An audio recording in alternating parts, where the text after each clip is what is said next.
Hi friends, అందరికీ నమస్కారం. ఆంధ్రప్రదేశ్ ప్రభుత్వం జూన్ నెలలో అమలు చేయబోతున్న ముఖ్యమైన పథకాలు అయితే ఈ వీడియోలో తెలుసుకుందాం. ఏ పథకాలు ఎప్పుడెప్పుడు ఇస్తారో, ఎప్పుడెప్పుడు అమలు చేయబోతున్నారో ఈ వీడియోలో తెలుసుకుందాం. ఫస్ట్ టైం కనుక నా ఛానల్ చూస్తున్నట్లయితే లైక్ చేయండి, సబ్స్క్రైబ్ చేయండి and me friends and family మెంబర్స్కి షేర్ చేయండి. గవర్నమెంట్ నుంచి వచ్చే ఏ చిన్న అప్డేట్ అయినా మిస్ అవ్వకుండా ఉండాలంటే ఛానల్ని ఖచ్చితంగా సబ్స్క్రైబ్ చేసుకోండి.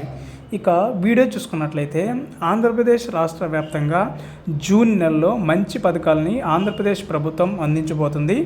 అందులో మొట్టమొదటిగా చూసుకున్నట్లయితే రైతులకు పెట్టుబడి సాయంగా ఉండేందుకు ఏడాదికి 20,000 అందిస్తామని ఏపీ అసెంబ్లీ ఎన్నికల్లో 2024 సందర్భంగా చంద్రబాబు హామీ ఇచ్చారు. వైసీపీ హయాంలో రైతు భరోసా కింద 13,500 అందిస్తుండగా తాము అధికారంలోకి వస్తే అన్నదాత సుఖీభవ పథకం కింద 20,000 అందిస్తామని ప్రకటించారు. ఇక ఇచ్చిన మాట ప్రకారం అన్నదాత సుఖీభవ పథకం అమలు చేయడానికి ఏపీలోని టీడీపీ కూటమి ప్రభుత్వం సిద్ధమైంది. అయితే కేంద్ర ప్రభుత్వం పథకమైన పీఎం కిసాన్ యోజనతో కలిపి అన్నదాత సుఖీభవ పథకాలు అమలు చేస్తామని ప్రకటించింది.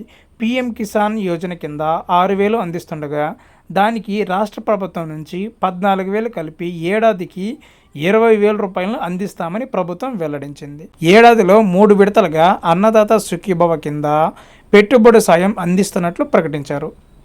పీఎం కిసాన్ యోజనతో కలిపి అమలు చేయాలని నిర్ణయించిన నేపథ్యంలో కేంద్ర ప్రభుత్వం ఇచ్చే 6,000తో కలిపి 3 విడతల్లో 20,000 రైతులు అందిస్తామని ప్రకటించారు.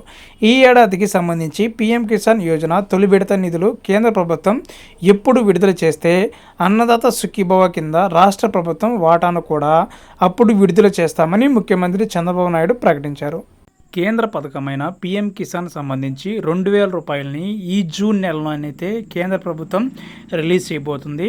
సో రిలీజ్ చేసిన తర్వాతే ఆంధ్రప్రదేశ్ ప్రభుత్వం 5,000 రూపాయలు అయితే ఈ 12వ తారీఖు అయితే జూన్ 12వ తారీఖు అయితే ఆంధ్రప్రదేశ్ ప్రభుత్వం ప్రతి రైతు ఖాతాలో అయితే జమ చేయబోతుంది. సో కేంద్ర ప్రభుత్వం ఇచ్చే 2,000 మరియు రాష్ట్ర ప్రభుత్వం ఇచ్చే 5,000 అయితే జమ చేయబోతుంది. అయితే తల్లికి వందనం పథకం పేరుతో ఆంధ్రప్రదేశ్ ప్రభుత్వం ప్రతి బిడ్డకు 15,000 చొప్పున అందిస్తామని చెప్పడం జరిగింది.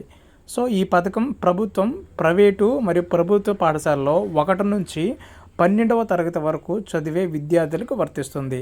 తాజాగా ఈ పథకంపై కీలక అప్డేట్ వచ్చింది. ఈ పథకం ఎప్పుడు అమలవుతుందని చూసుకున్నట్లయితే జూన్ 15న తల్లికి వందనం పథకం ప్రారంభిస్తానని మంత్రి సవిత అయితే వెల్లడించారు. ఈ పథకం కింద చదువుకునే పిల్లలందరికీ 15,000 చొప్పున ఆర్థిక సాయం చేస్తామన్నారు. భావితరాల భవిష్యత్తు కోసం ముఖ్యమంత్రి చంద్రబాబు ప్రతిష్టమైన విద్యా వ్యవస్థకు పునాదులు వేస్తున్నారని తెలిపారు. తల్లికి వందనంపై ఈ మేరకు అప్డేట్ అయితే ఇచ్చారు. జూన్ 15న అకౌంట్లో డబ్బులు జమ చేస్తున్నట్లు చెప్పారు. కాగా 2025-26 విద్యా సంవత్సరానికి గాను తల్లికి వందనం పథకం కోసం ప్రభుత్వం 9,407 కోట్లు బడ్జెట్లో కేటాయించింది. రాష్ట్రంలో దాదాపు 81 లక్షల మంది విద్యార్థులు చదువుతుండగా వారిలో 69.16 లక్షల మంది ఈ పథకానికి అర్హులని విద్యాశాఖ అంచనా వేసింది.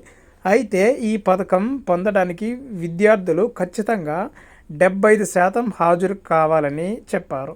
ప్రభుత్వం ప్రస్తుతం ఈ పథకం అమలు సంబంధించిన మార్గదర్శకాలను రూపొందిస్తుంది. ఆర్థిక సహాయం ఒకేసారి 15,000 చెల్లించాలని లేదా 2 విడతలుగా 7,500 చొప్పున చెల్లించాలనే అంశంపైన అధికారులు అయితే చర్చిస్తున్నారు. సో ఇది ఫ్రెండ్స్, ఈ జూన్ నెలలో అమలయ్యే 2 పథకాలకు సంబంధించి ఇప్పుడు చెప్పడం జరిగింది. పథకాల్లో ఎవరెవరు ఎలిజిబిలిటీ ఉన్నారో, ఎవరెవరు ఎలిజిబిలిటీ లేరు నాకైతే కామెంట్ రూపంలో తెలియచేయండి. మరిన్ని వీడియోస్ కోసం నా ఛానల్ సబ్స్క్రైబ్ చేయండి. Thank you for watching.